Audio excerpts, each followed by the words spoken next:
Hello दोस्तों, मैं लोकेश यादव आपके अपने YouTube चैनल पर स्वागत करता हूं। आज हम लोग पढ़ने वाले हैं क्लास 12th की फिजिक्स में जो बहुविकल्पी प्रश्न पूछे जाते हैं वो किस प्रकार के होते हैं और कौन कौन से होते हैं। तो जैसा कि आप देख रहे हैं, ये कुछ हमारे सामने प्रश्न लिखे हुए हैं जो किसी न किसी सत्र में बार बार रिपीट होते हैं। तो आज हम इन प्रश्नों के उत्तर जानेंगे, क्योंकि यहाँ पे ऑप्शन लिखना पॉसिबल नहीं था, क्योंकि ऑप्शन लिखते तो क्वेश्चंस कम हो जाते। इसलिए मैंने केवल क्वेश्चन लिखा है और उनका आंसर लिखेंगे। तो जैसा कि हम देखते हैं कि किसी वस्तु पर धन आवेश है, तो धन आवेश कब आता है? तो आपको पता होगा कि जब इलेक्ट्रॉनों की क्या होती है, कमी होती है।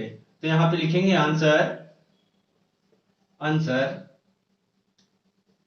इलेक्ट्रॉनों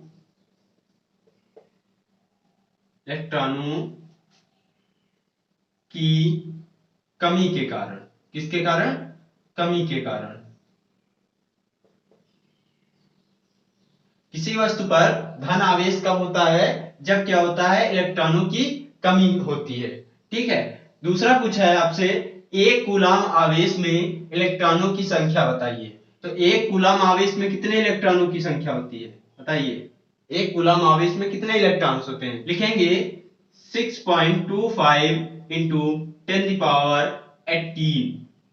कितने इलेक्ट्रॉन होते हैं? 6.25 इंटू 10⁻18। ठीक है। अगला आपसे पूछा है, इलेक्ट्रॉन पर कितना आवेश होता है। तो इलेक्ट्रॉन पर हमें पता है कितना आवेश होता है, 1.6 इंटू 10⁻19 कूलाम। कितना होता है? लिखेंगे कितना होता है, 1.6 इंटू 10⁻19 कूलाम होता है। अगला क्वेश्चन आपका है कि निर्वात की विद्युतशीलता का मात्रक बताइए। तो निर्वात की विद्युतशीलता का मात्रक क्या होता है? न्यूटन मीटर स्क्वायर प्रति कूलाम स्क्वायर। क्या होता है?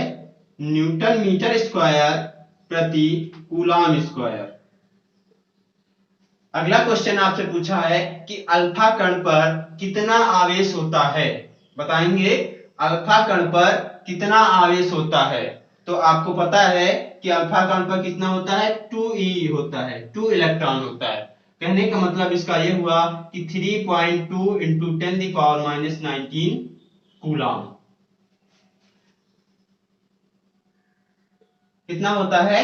3.2 इंटू माइनस कितना होता है? 3.2 इंटू 10⁻19 कूलाम होता है। अगला क्वेश्चन आपसे पूछा है कि वैद्युत क्षेत्र की तीव्रता का मात्रक बताइए। तो वैद्युत क्षेत्र की तीव्रता का मात्रक क्या होता है? आप लोगों ने पढ़ा होगा, क्या होता है? लिखेंगे यहां से न्यूटन कूलाम। क्या होता है? न्यूटन प्रति कूलाम। न्यूटन प्रति कूलाम, या लिख सकते हैं इसको हम वोल्ट मीटर। क्या लिख सकते हैं? वोल्ट मीटर, वोल्ट प्रति मीटर। ये हो गया। अगला क्वेश्चन है, वैद्युत विभव का मात्रक बताइए। तो वैद्युत विभव का क्या मात्रक होता है? आपको पता है कि वैद्युत विभव का मात्रक क्या होता है हमारा? वोल्ट होता है। क्या होता है? वोल्ट होता है। ठीक है। अगला आपसे प्रश्न पूछा गया है कि वैद्युत बल रेखा के अनुदेश वैद्युत विभव बढ़ता है अथवा घटता है। इस तरह के आपसे क्वेश्चन बहुत सारे पूछे जाते हैं। ठीक है। तो क्या होता है कि वैद्युत बल रेखा के अनुदिश वैद्युत विभव क्या होता है? घटता है। क्या होता है? घटता है। लिखेंगे घटता है। यह आपको ऑप्शन में दिया जाएगा, उसमें से आपको करेक्ट आंसर टिक करना होगा। फिर पूछा है, वैद्युत क्षेत्र की दिशा होती है। तो वैद्युत क्षेत्र की दिशा किधर से किधर की तरफ होती है? तो लिखेंगे वैद्युत क्षेत्र की दिशा धन आवेश से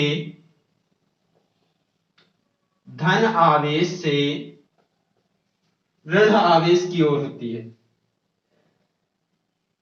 ऋण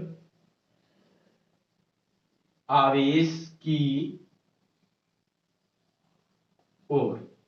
किधर से किधर की तरफ होती है? धन आवेश से ऋण आवेश की ओर होती है। अब आपसे पूछा है कि वैद्युत धारा कैसी राशि है। बताना है यहाँ पर वैद्युत धारा कैसी राशि है। आपसे पूछ लेगा कि आप बताइए वेक्टर क्वांटिटी है या स्केलर क्वांटिटी है या टेंसर है, तो आपको इसमें ऑप्शन दिए जाएंगे।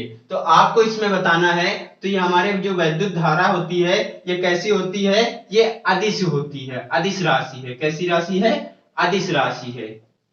कैसी राशि है? अदिश राशि है। फिर आपसे पूछा है धारा I तथा विभवांतर V में संबंध है। तो आपको वहां पे कई सारे फार्मूला दिए जाएंगे, उसमें से आपको बताना है। तो हमको पता है कि धारा I तथा विभवांतर में क्या संबंध होता है। तो आप लोगों ने पढ़ा होगा, क्या पढ़ा है? V equal to IR। ये क्या होता है? यही तो हमारा ओम का नियम होता है, V equal to IR। Next question है धारा घनत्व का क्या मात्रक होता है। धारा घनत्व का मात्रक क्या है? तो लिखेंगे धारा घनत्व का मात्रक होता है एम्पियर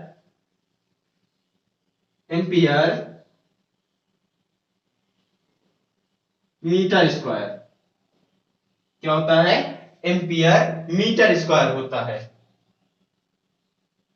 फिर विशिष्ट प्रतिरोध का मात्रक क्या है? बताइए विशिष्ट प्रतिरोध का मात्रक क्या है। तो विशिष्ट प्रतिरोध का मात्रक होता है ओम मीटर। क्या होता है? विशिष्ट प्रतिरोध का मात्रक क्या होता है? ओम मीटर होता है। अब नेक्स्ट क्वेश्चन आपसे पूछा गया है कि धारा I तथा अनुगमन वेग V में संबंध है। क्या क्वेश्चन है? धारा I तथा अनुगमन वेग में क्या अनुगमन वेग में संबंध है, तो बताएंगे। तो यहां पे आपने फार्मूला पढ़ा होगा I इक्वल टू NE/AVD। आप लोगों ने फार्मूला पढ़ा होगा I इक्वल टू NE/AVD। फिर आपसे पूछा है कि कूलाम का नियम लिखिए। कूलाम का नियम लिखिए। तो आप लोगों ने कूलाम का नियम पढ़ा होगा। क्या होता है कूलाम का नियम? F equal to 1/4 pi naught Q1 Q2 upon R square. तो लिख लेंगे क्या होता है, जल्दी से नोट करेंगे। F equal to 1/4 pi naught into Q1 Q2 upon R square. तो ये हमारा होता है कूलाम का नियम।